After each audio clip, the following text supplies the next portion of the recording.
গিয়েছে থানায় জিডি করতে, সেখানে গিয়ে আবার বিড়ম্বনার শিকার। এই জন্যই তো বললাম যে পুলিশ এখনো এই যে বিগত 17-18 বছর প্রজাতন্ত্রের কর্মচারী হতে পারেনি।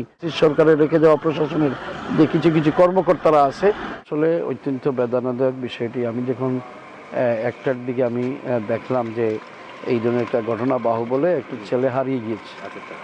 তা আমি তাৎক্ষণিকভাবে সেখানে যাই, যাওয়ার পর সেখানে গিয়ে তার মাকে পেলাম, তার আত্মীয়স্বজন বাকিরা ছিল।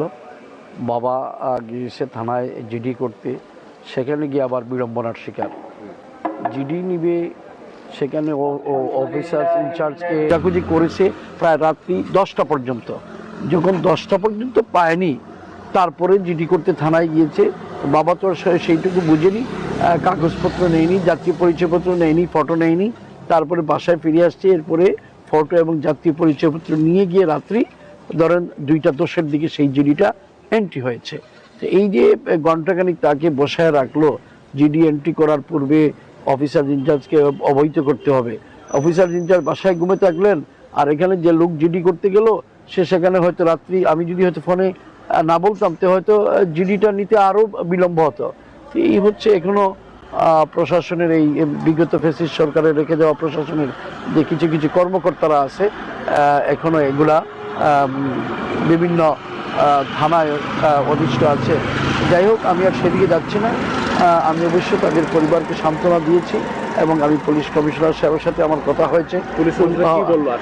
কমিশনার সাহেব উনি কিন্তু এই কথা শুনে সাথে সাথেই বলছেন না জিডি নিবে আবার এখানে, আমি বলে দিচ্ছি।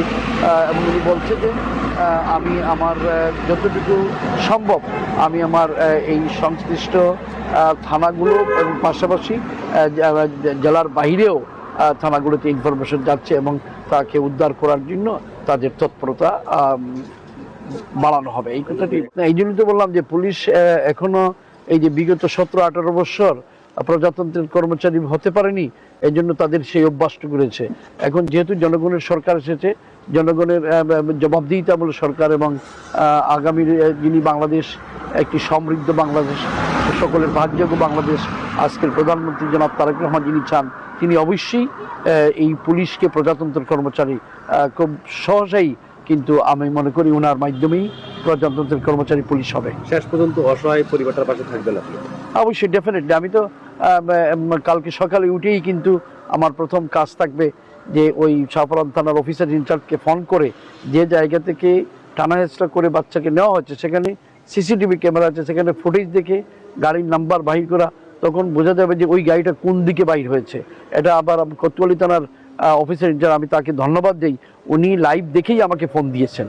ওনার থানার অধীনস্থ না, কিন্তু উনি ওই লাইভটা দেখেই আমাকে ফোন দিয়েছেন যে আমি যে সেখানে গিয়ে উপস্থিত হয়েছি। কোতোয়ালি থানার অফিসার ইনচার্জ বলেছেন উনি প্রতিটি যে যে জায়গায় খোঁজাখুঁজি করা প্রয়োজন সে জায়গাগুলো আমি বলছি না, উনি এই জায়গাগুলো শহরের খোঁজ করবেন, খোঁজ নেবেন। এটাই হচ্ছে আসলে সর্বশেষ পরিস্থিতি।